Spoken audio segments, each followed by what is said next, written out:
কষ্ট এমন একটা জিনিস যা সবাই করতে চায় না, আবার সফলতা সবাই চায়। যে ব্যক্তি কষ্ট করে সে একদিন না একদিন সফল হয়। এজন্যই আল্লাহ সূরা ইনশির আয়াত 6 বলেছেন, নিশ্চয়ই কষ্টের সাথে রয়েছে স্বস্তি। আপনি কষ্ট করে যে কাজই করেন না কেন, দিন শেষে একটা স্বস্তির নিঃশ্বাস ছাড়া যায়। আলহামদুলিল্লাহ। 2013 সালে রানা প্লাজা ধসের ধ্বংসস্তূপের নিচে টানা 3 দিন আটকে থাকা অলৌকিকভাবে বেঁচে ফিরেছিলেন নাসিমা আক্তার। মৃত্যুর দুয়ার থেকে ফিরে আসা সেই মানুষটিই ভাগ্যের নির্মম পরিহাসে শেষ পর্যন্ত প্রাণ হারালেন দৌলতদিয়া পদ্মা নদীতে বাসডুবি ঘটনায়। জীবন কখন কোথায় কিভাবে থেমে যায় আমরা তা কেউ জানি না। কিছু গল্প শুধু বেঁচে থাকারই নয়, ভাগ্যের নির্মম নিষ্ঠুরতারও সাক্ষী হয়ে থাকে। হ্যাঁ, কারো ভুল হয়তো সংশোধন করা যায়, কিন্তু কারো স্বভাব কখনো পরিবর্তন করা যায় না। তাই অন্যের স্বভাবকে পরিবর্তন করতে গিয়ে নিজের আত্মসম্মান বিসর্জন দেওয়ার চেয়ে সেখান থেকে দূরে সরে আসাটাই আসল ব্যক্তিত্বের পরিচয়। আমরা অনেক ক্ষেত্রে এই ভুলটা করে থাকি, অন্যের স্বভাব পরিবর্তন করতে চাই।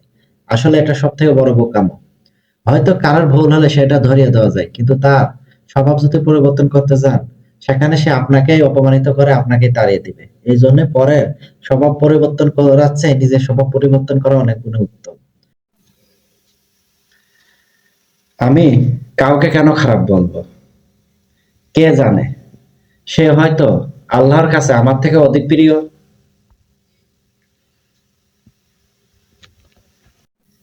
কাঁদে তারাই যারা মন থেকে সম্পর্ক রাখে, কারণ যারা স্বার্থের প্রয়োজনে সম্পর্ক রাখে তাদের চোখে না থাকে লজ্জা, আর না থাকে পানি।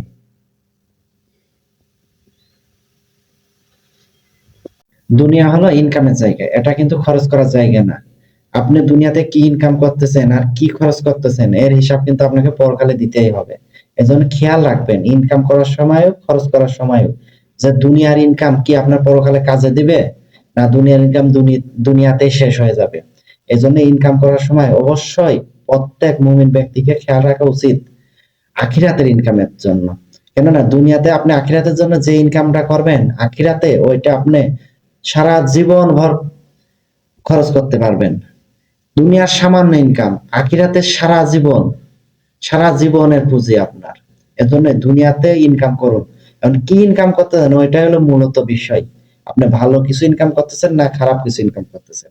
যদি আখিরাতের জন্য ইনকাম করেন তাহলে দুনিয়াতে আপনি সাকসেস, আর যদি দুনিয়ার জন্য ইনকাম করেন তাহলে দুনিয়াতেও আপনি ইহকাল গেল পরকালও গেল, দুনিয়াও হারালেন পরকালও হারালেন। এজন্য ইনকাম করুন আখিরাত এবং দুনিয়ার জন্য, শুধু দুনিয়ার জন্য ইনকাম করেন না। মরার পর আপনার বাড়ির লোকজনও আপনার জন্য মজে একটা খাটিয়া সহকারে আপনাকে রেখে, খাটিয়া নিয়ে আসে আপনাকে রেখে আসবে, আর কেউ তাকেও দেখবে না। বছর হয় ঈদে একদিন গিয়ে অনেকে আপনার জন্য দোয়া করতেও পারে, নামাজে গিয়ে নাও পারে। এই জন্য ইনকাম করুন আখিরাতের জন্য ও দুনিয়ার জন্য, শুধু দুনিয়ার জন্য ইনকাম করেন না, তাহলে আখিরাত সবই আপনার নষ্ট হয়ে যাবে।